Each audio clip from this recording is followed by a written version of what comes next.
এই ইলেকট্রোলাইট জুসগুলা নিয়ে ইদানিং যথেষ্ট আলোচনা হইতেছে। রাফসান ছোট ভাই তো ধরা খাইলো, এদিকে সেই প্রসঙ্গেই অন্যান্যগুলোকেও ধরা হইলো। এতদিন নাকি এগুলোর কোনো রেজিস্ট্রেশনই ছিল না, কি অবাক কাণ্ড! মানে আমি এগুলো রিভিউ করি কতদিন ধরে, কত কিছু খেয়াল করি, অথচ আমি একটু খেয়াল করলাম না যে এই জিনিসের বিএসটিআই এর অনুমোদন নাই। তাই আজকে আপনাদের জন্য রিভিউ করতে একটি প্লাস আবারও নিয়ে আসছি, কারণ বাজার থেকে এখন অলরেডি এগুলো উঠে নিতে বলা হয়েছে, হয়তো আপনারা আর পাবেন না। তো ফাঁকে ঝোঁকে একটা জোগাড় করলাম, আর তারপরে খুঁজে খুঁজে দেখতেছি আছে কি না। দেখতেছি না, ডানে বামে সামনে পিছনে কোথাও কোনো বিএসটিআইয়ের সিল নাই। নিজস্ব সিল টিল কিছু মারা আছে, কিন্তু অদ্ভুত ব্যাপার হয়েছে। চিন্তা করেন, এই রকম একটা প্রোডাক্ট, একটি প্লাস কোয়ালিটি প্রোডাক্ট বলা হয়, যেটা হচ্ছে প্রাণ কোম্পানির, মানে বাংলাদেশের একটা নামি দামি কোম্পানি প্রকাশ্যে এরকম জালিয়াতি ধান্দালি করতেছে। কারে বিশ্বাস করবেন আপনি? একটা প্রোডাক্ট যদি মার্কেটে খায়, সাথে সাথে সেটার অনুমোদন থাকুক আর না থাকুক, পয়সাপাতি দিয়ে কিন্তু ম্যানেজ করে 100%, এটা কেউ না কাউকে ম্যানেজ করেই তো বাজারে নিয়ে আসছে। এইভাবে আমাদেরকে খাওয়ানো হচ্ছে।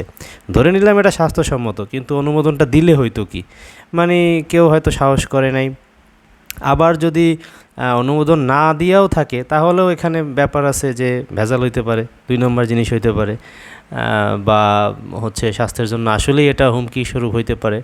তো যাই হোক, অনেক দেশেই আছে। এখন বাংলাদেশে এটা খাদ্যপণ্য নাকি ঔষধ হিসাবে বিবেচনা করবে, সেইটাই এদেশের পণ্ডিতরা বুঝতে পারে না। তো একটি প্লাস এটাও একটা ইলেকট্রোলাইট জুস। আমরা আগে অনেক ধরনের খাইছি, এসএমসির খাইছি, তারপরে আরও বেশ কয়েকটা খাইছি। রিভিউর লিঙ্ক দেওয়া থাকবে ডিসক্রিপশনে। এখন রিভিউ দিলেও তো আর খাইতে পারবেন না। তারপরও হচ্ছে দেখে আইসেন সেগুলা কেমন ছিল, আর সেগুলো যদি আবার নিয়ে আসে লাইসেন্স পাস করাইয়া, তখন মানে বুঝতে পারবেন। তো সেই জন্য দেখে রাখেন। আমরা এখন এটা একটু আপনাদের জন্য টেস্ট করি, যে দেখি যে আসলে এটা স্বাদ কেমন।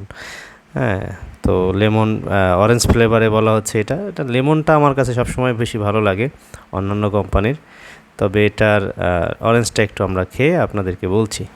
তো আসলে খেলাম, দেখলাম যে আসলে লেমনটা আমার অনেক বেশি পছন্দ। লেমনের পরে অরেঞ্জটার স্বাদ আমি রাখবো, এটা অনেক মজা আসলেই। তো যাই হোক, মজার জিনিস 2 নম্বর হইলে সেটা খাবো না, যত মজাই হোক। তো দুনিয়া থেকে আসলে বিশ্বাসটা উঠে গেছে, কাউকেই বিশ্বাস করা যাবে না, সে যত ভালো কোম্পানি হোক। দেখে শুনে বুঝে যে কোনো পণ্য খাবেন, এবং আমিও ভবিষ্যতে যে কোনো প্যাকেট ভালোভাবে অ্যানালাইসিস করব। ধন্যবাদ সবাইকে, চ্যানেলটা সাবস্ক্রাইব করবেন।